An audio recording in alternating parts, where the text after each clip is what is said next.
নতুন বছরের শুরুতে দলের ভারপ্রাপ্ত চেয়ারম্যান তারেক রহমানকে দেশে ফেরাতে চায় বিএনপি।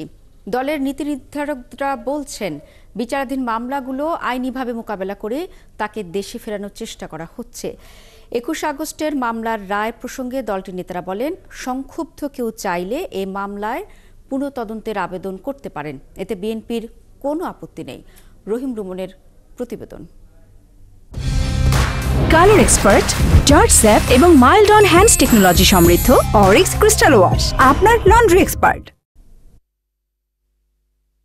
বিএনপির ভারপ্রাপ্ত চেয়ারম্যান তারেক রহমানের বিরুদ্ধে ১/১১ তত্ত্বাবধায়ক সরকারের আমলেই কেবল ১৭টি মামলা হয়। পরে আওয়ামী শাসনামলে ২১শে আগস্টের গ্রেনেড হামলা মামলা ও অর্থ পাচার সহ সারা দেশে দায়ের হয় আরও অর্ধশতাধিক মামলা।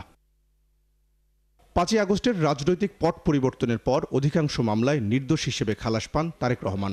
সবশেষ ২১শে আগস্টের গ্রেনেড হামলা মামলায় খালাস পাবার মধ্য দিয়ে মামলার দায় থেকে মুক্ত হলেন তিনি। তাই জোরালো হচ্ছে তারেক রহমানের দেশে ফেরার সম্ভাবনা।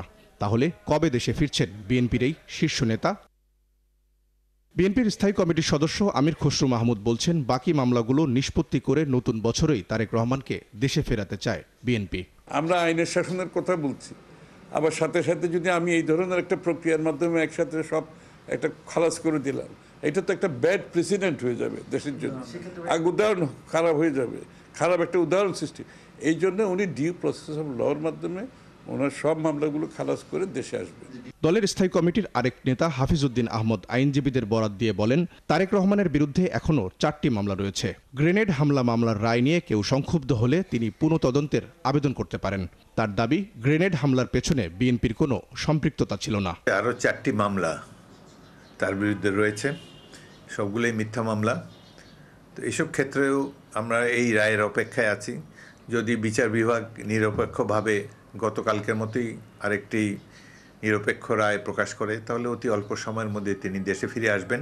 সকালে প্রেস ক্লাবে এক অবস্থান কর্মসূচিতে দলের ভাইস চেয়ারম্যান শামসুজ্জামান দুদু অভিযোগ করেন, গণহত্যাকারীদের রাজনীতিতে পুনর্বাসনের চেষ্টা করছে ভারত। আমি এই পার্শ্ববর্তী দেশটিকে বলবো, আপনার ফ্যাসিবাদের পক্ষে নাকি গণতন্ত্রের পক্ষে, আগে সেই সিদ্ধান্ত নেন।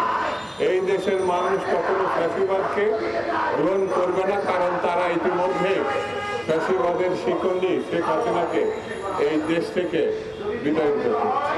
রহিম রুমন, ৭১, ঢাকা।